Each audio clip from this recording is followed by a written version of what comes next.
everyone. A few months ago, I did a series of 4 live sessions with entrepreneurs from different fields who shared their journey with us. We spoke about what it was and what it looked like to take that leap of faith to become an entrepreneur, to step into that space. What were the real challenges they faced and how they turned things around for themselves during this pandemic, and so much more. After that series, I reconnected with Shaina and I thought of sharing with you Shaina's journey. Everyone creates their own journey and walks their own path, and she has a really nice story to share with us, and I'm sure we'll all take back a lot from her. So, Shaina is a multifaceted individual who has a background in organizational psychology.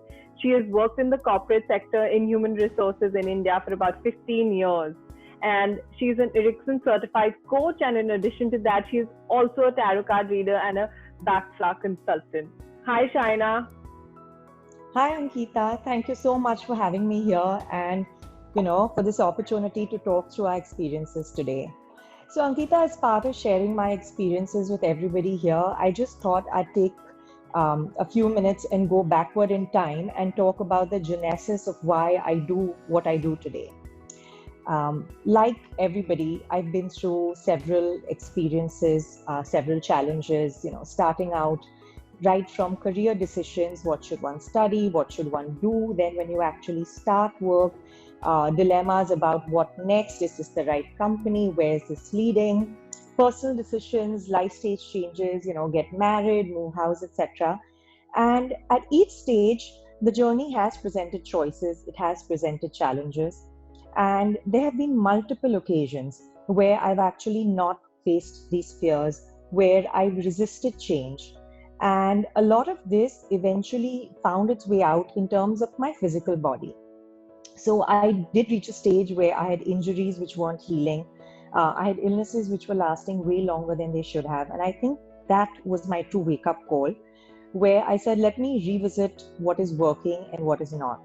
And my journey started way back in 2010, where I learned Reiki, primarily with the object of healing myself and healing my body.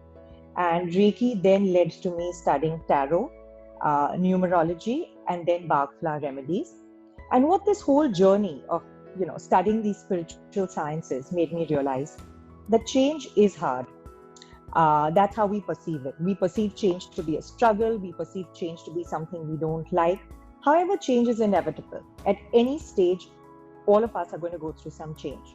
So instead of struggling, why not use the assistance of whatever tools we have our way? It could be support groups, it could be spiritual sciences, it could be coaching. But if we have access to some tool which will help us walk this journey better, let's do it. And that gave birth to what I started during COVID, which is something called the Shining Light. And the Shining Light was set up with the main objective of helping people navigate the everyday, just your simple day-to-day fears, confusion, drama, etc., so that you can actually step away from all these negative emotions. You can own your life and get on living and doing what it is you really truly want to do, instead of being caught in this field of, life's hard, change is hard, what can I do about it? That's so true. And in fact, that's what I also keep thinking, that you have to start with small changes, like you did. You started, doing something for yourself, started healing yourself, and in the process, you took this big change from the corporate to, actually starting the Shining Light. Why did you think that people needed this? Okay, so I realized the benefit of both tarot and bark flower remedies. Now, while I have studied, as I said, Reiki, I've also studied numerology, I've studied sacred geometry.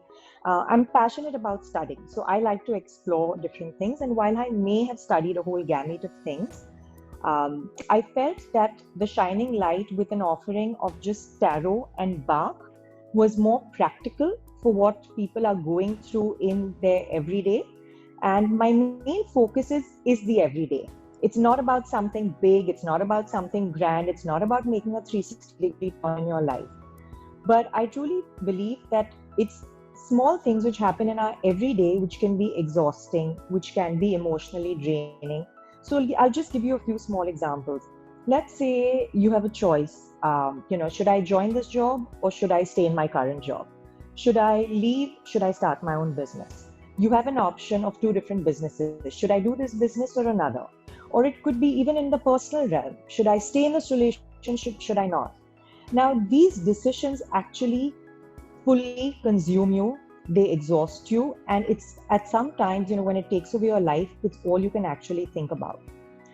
The idea of starting the Shining Light and offering tarot and Bach was to offer really simple, practical solutions. Not really solutions as in this is what you should do, but to offer some guidance that if this is a situation you're facing, these are your possible alternatives. Give people a glimmer of hope. Let them know that it's not a no-win situation.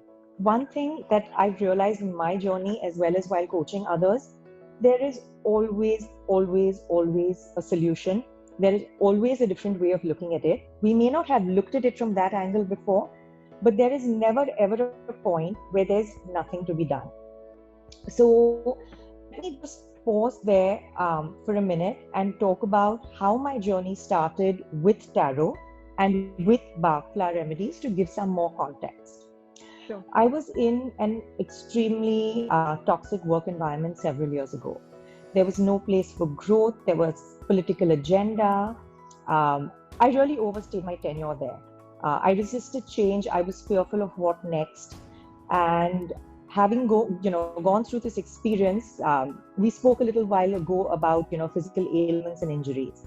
I had a back injury which didn't heal for almost 2 years. And think about it, I was a girl in my 20s. I couldn't wear heels. I couldn't go out, couldn't travel, because I was confined in one space because of this back injury. And that's when I took a call saying I really should do something about it. At some point, I do also think timing and the universe played a really good role, because I had reached out to a tarot teacher the year before to learn tarot purely out of curiosity, nothing more than that. And she wasn't teaching at that point in time. But just around the time I quit this job, she reached out to me saying she's starting a new batch, and I started studying tarot with her. And we were a lovely batch of 20 people. And as I was studying tarot, what I realized is that the tarot cards actually take you through a journey. So the cards depict the different life stages, starting from birth till the unit of family, mother, father, relationships. Then you evolve to the next stage where you belong to society or a community or an educational organization. You take the next step into the world in terms of exploring and discovering your own identity. You reach a stage where you're lost in life and you're rediscovering, where do I go from here? It talks about redemption. It talks about ambition. It talks about deep-seated emotions. And what this made me realize is that everybody is in their own journey in life. And at each stage, there are lessons to be learned from it. And there were some lessons that I was probably not learning in life at that point in time. So the tarot cards actually opened up my eyes to possibilities out there versus keeping me stuck in a world where I just felt things weren't working for me. And my journey with Bach flower remedies was a little bit different. I might just take a minute or two to first explain what are Bach flower remedies, since it is a fairly new concept that many people may not be aware of. But Bach flower remedies are a simple, natural, and holistic method of healing. The healing actually uses the extracts of flowers, and it follows an inside-out approach. So the approach it follows is that if there's any disease in the physical body, and by disease it literally means when the body is not at ease, it usually stems from something in the emotional mind. So when the emotional mind is at unease, the physical body is in a state of disease. And all these Bach flower remedies do is they balance out the emotions. So when you're in a state of emotional balance, you regain mental and physical well-being. Now, a few years ago, I got married, and there were a lot of changes in my life at that point in time, because I also changed jobs, I changed houses, I changed locations in the city where I was staying, and I was commuting almost 3 hours a day to work and back. And eventually, all these changes in this commute took a toll on my body. I had 2 major illnesses in a span of 1 year. my back injury resurfaced, and I also injured my knee. And that's when I said, look, every time something happens and I fall sick, I can't just keep taking medicines. I can't keep taking tablets. So what do I do? And that's when I explored Bhakra remedies as a holistic form of healing. So both my journey with tarot as well as Bach have been really personal to me. It's not something that just happened on a whim, or it's not something that, you know, just I felt like doing. It's something I've experienced. It's something I truly believe in. And because I've seen how it benefited me, that was the main reason it prompted me to actually set up the Shining Light to help others. I know a really long answer to a simple question you asked, but I thought it was important to share the context. No, absolutely. Thank you. I think it's very important to know what we're talking about before we jump into the other aspects. So thank you for sharing that. So we've been talking about tarot and Bhakra remedy. Now, how is this a form of coaching, or how do you use it or include it in your coaching? Because when we think of tarot, it's one would think it's a very regressive way, because coaching, we're telling people you're finding your own solutions, and tarot, here you're getting an answer. So how does that work? Sure. So let me first start with busting myths about tarot. When a lot of people think of tarot, they would think of fortune telling. They would think of, what lies in my future. Some people might even have a vision of, a psychic and a crystal ball. Well, that is really not what tarot is all about. That could be how some people use tarot, but tarot is far greater than that. And I would look at tarot just as another coaching tool. So for those of you all, who have been coached or are familiar with coaching, and Ankita, even for yourself, I'm sure you use tools like the Wheel of Life, rating scales, experiential questions, where we put the coachee in certain situations and ask them to think about what their future would look like or what outcome they would want to work towards. And I use tarot in a very similar manner, purely as a tool for coaching rather than a tool for predicting your future. Now, what tarot does is it gives you insights, it creates awareness, and it creates a large picture. So just think of tarot as a tool like a mirror, where you're looking into the mirror and the mirror lays down everything in front of you. So through the tarot cards, what are some of the things, the insights we can get? We come to know what's happening in the now. So right now, what are all the energies at play with regards to yourself, your personal fears, your motivations, your hopes and dreams? Is there any surrounding energy? So are there influences of other external things or other people that may be coloring the situation you're in? Tarot is also a great tool for exploring choices or options. So if a coachee has certain options, saying how we spoke about earlier, I'd like to start this business or not, I'd like to change jobs or not. What tarot does is it gives you a lay of the land of both situations, what your life would look like and what would be the outcome in both kinds of scenarios. However, the cards don't make anything happen. The decision is ultimately yours. So let's, to give you an example, let's consider the example of a car. And you have Google Maps, you're driving. Google Maps will tell you to take a left turn here. You're the one who's actually driving. And if you choose not to take that left turn, and if you think going straight is a better route or would get you to your destination faster, you would still do that. Think of tarot in a really similar manner. Think of it as your Google Maps. It's a guide. It gives you direction. It shows you options. It shows you the full lay of the land. Here are the mountains, here's the hills, here's the obstacle, here's the stop sign. But at the end of the day, you are the driver in your own seat of life. So the decision will always rest with the coachee what action they would like to take once they have the guidance of the tarot. Thanks, Shaina. I think that helps us understand how tarot isn't still as regressive as we would think it is. So it's really helping us and guiding us in a very logical way and in a very analytical way. I think that is what is important, because everyone does eventually need to take their own decisions, and we can't take that for them or for them. Very true. even a card shouldn't be able to take it for them, Yeah, right? So correct. what do you feel are the consequences of actually resisting this change? So say someone comes to you, you've told them this is the direction that these are what your cards are saying. This is the direction you need to take. Do you Hmm. feel people tend to say, okay, let's do this, or most cases you have people who are kind of take a little pushback? So it's a mixed bag, to be honest. Mm. For a lot of people who are open and very aware of what is happening in their life, in their surroundings, and are very proactive about their own development, they would actually push and ask further questions, saying, okay, if I did this, then what? If I did the other option, then what? Uh, People do go into even deeper questions, saying, not only if I did this, but is this in my best and highest interest, which isn't something I get very often, but a lot of people do ask that question. The beauty of tarot is it should be a dialogue. Tarot is not a one time prediction that you come, gaze into a crystal ball, and I tell you, take this job or don't take that job, because I'm never going to do that. I'm always going to tell you, this is what your future would look like if you took the job, or this is what it would look like if you didn't.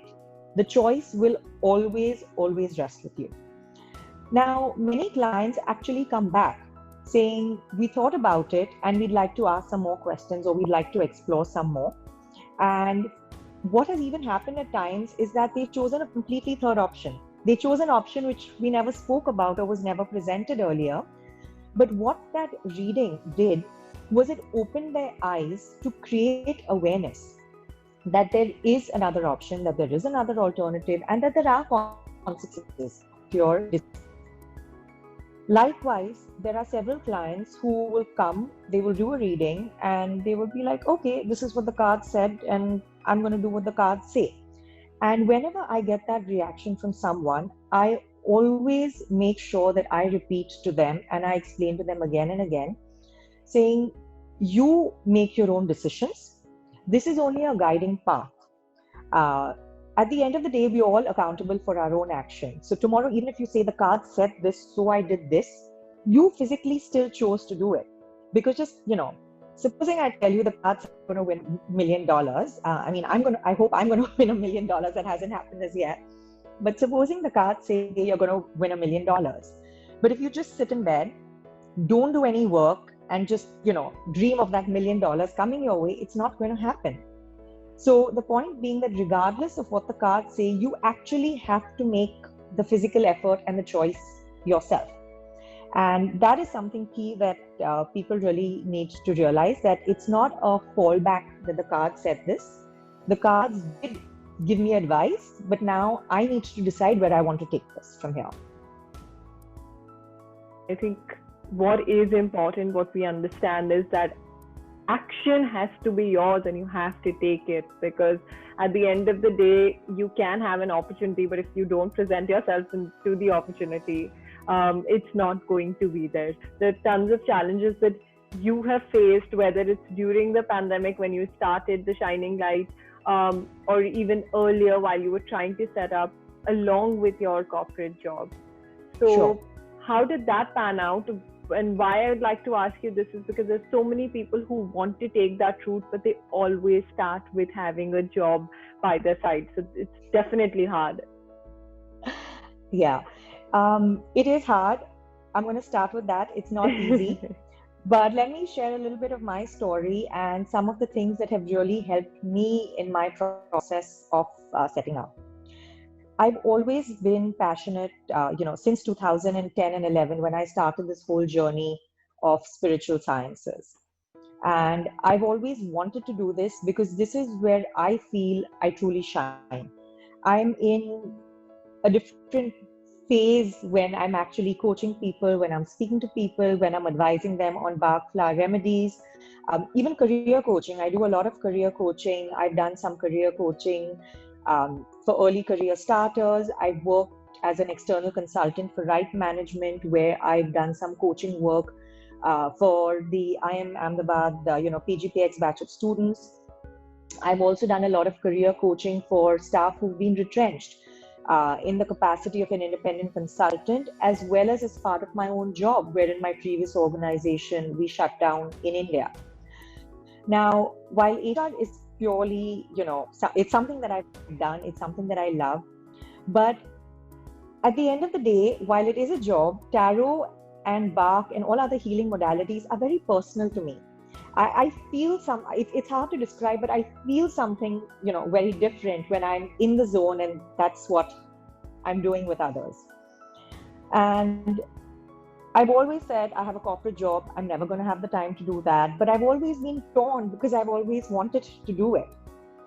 And during this pandemic, which none of us knew how it would turn out, starting the 18th of March, I actually left Bombay, and I've not been back to Bombay in a while. I've been living in the countryside, a few hours away from Bombay. I had a lot of time purely because I was no longer commuting 3 hours a day to work. And that was amazing. That feeling of, saying, oh, wow, I don't have to travel. I have this time. Initially, like everybody else, we all had our fun. We cooked, we experimented, worked out.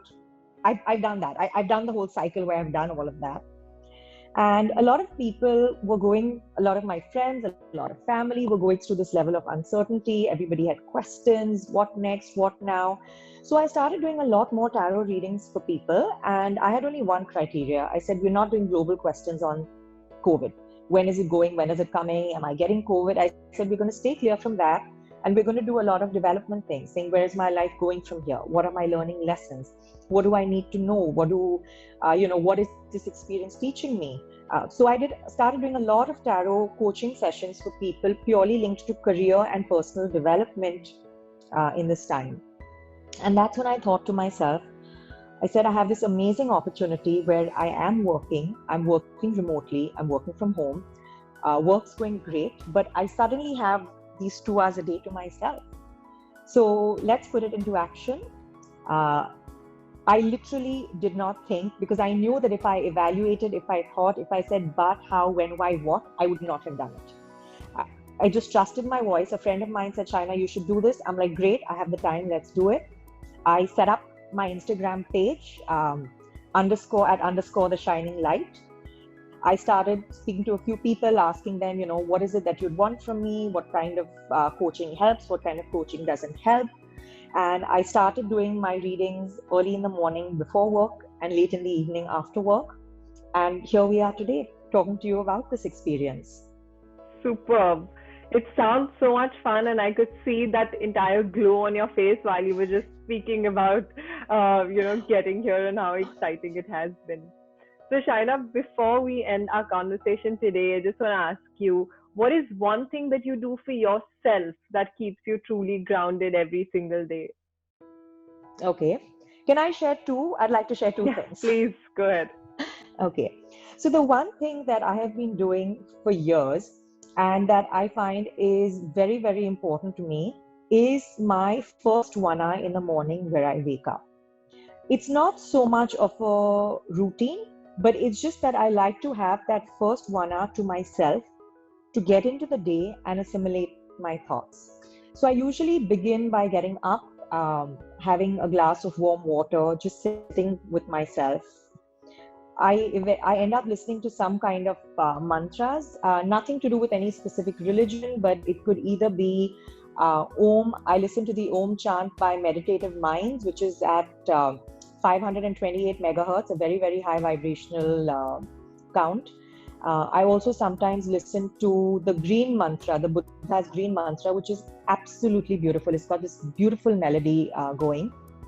And the whole idea of listening to these mantras is that because mantras are a string of words essentially strung together, which vibrate at a much higher frequency, you start your day at a much higher level.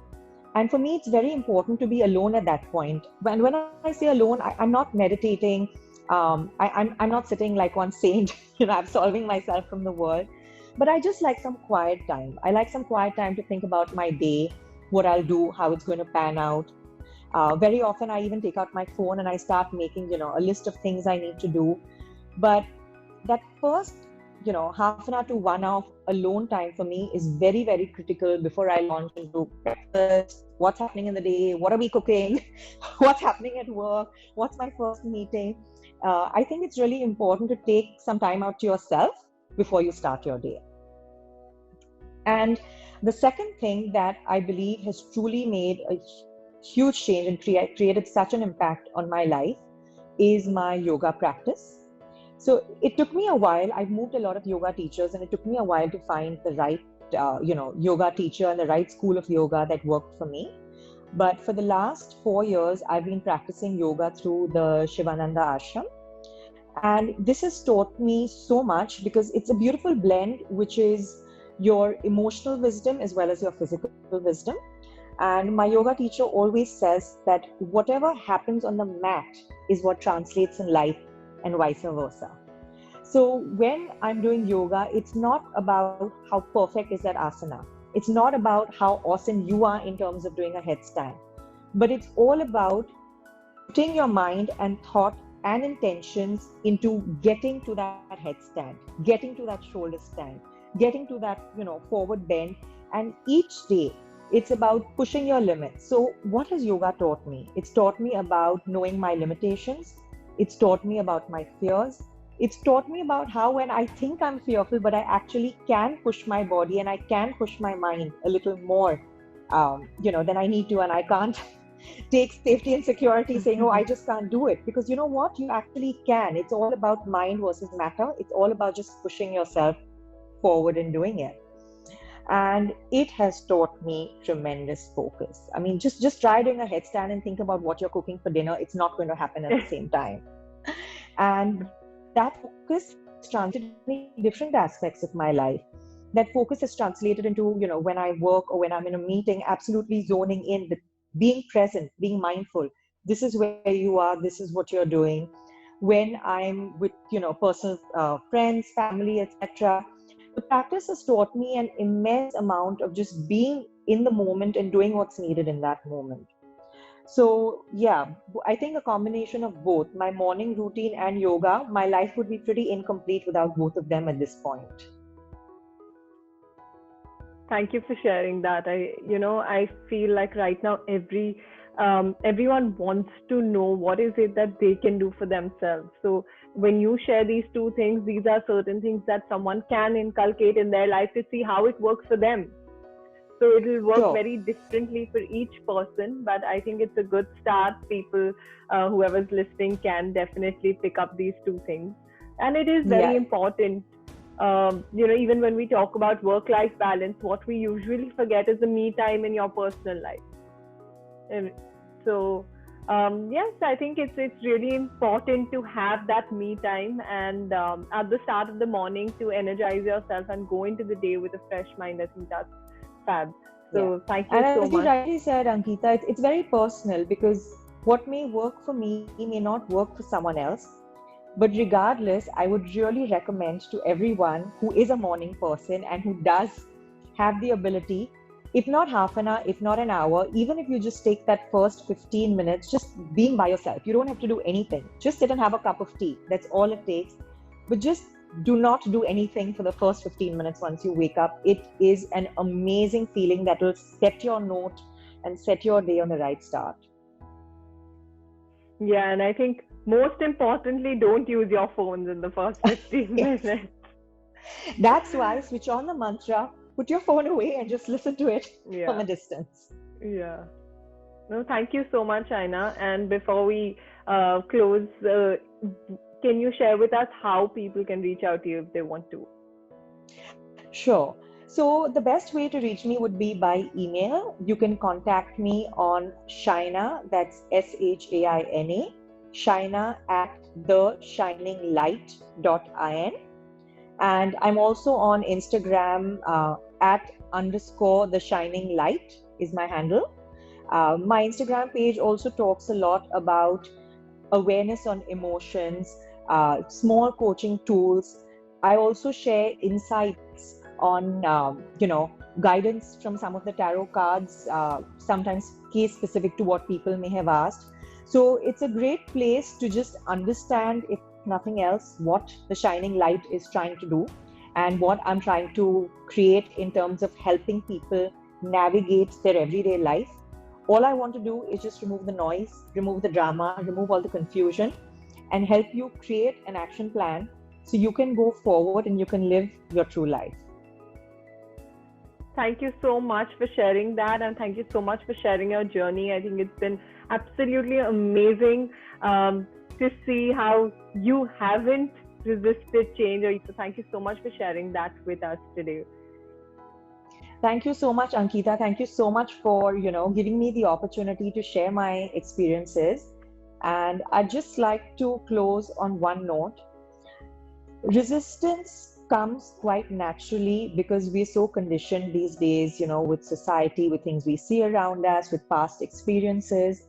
And it takes a lot to break away from that mode of, resistance, to break away from that mode of fear. But for everyone who is struggling with creating a change or with making a move or with changing some thought process or pattern, it's a very personal journey and people will make the shift when they do need to make it. But I just urge you to think of one thing. Think of the consequences of not making the change.